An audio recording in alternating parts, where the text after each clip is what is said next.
দেখছো না ধাক্কা দেওয়া শিখছি। ধাক্কা? কাকে? যে আমার কাছে বাধা হয়ে দাঁড়িয়ে আছে তাকে।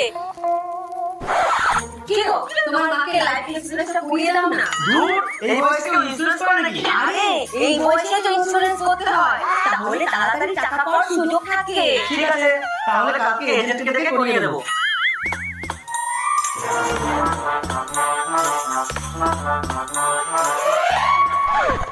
তোমার মনে এই ছিল? না, ওর হাত থেকে মাকে বাঁচাতেই হবে।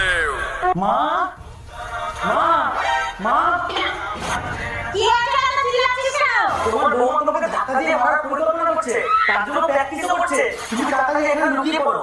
হে ভগবান, শেষকালে এটাও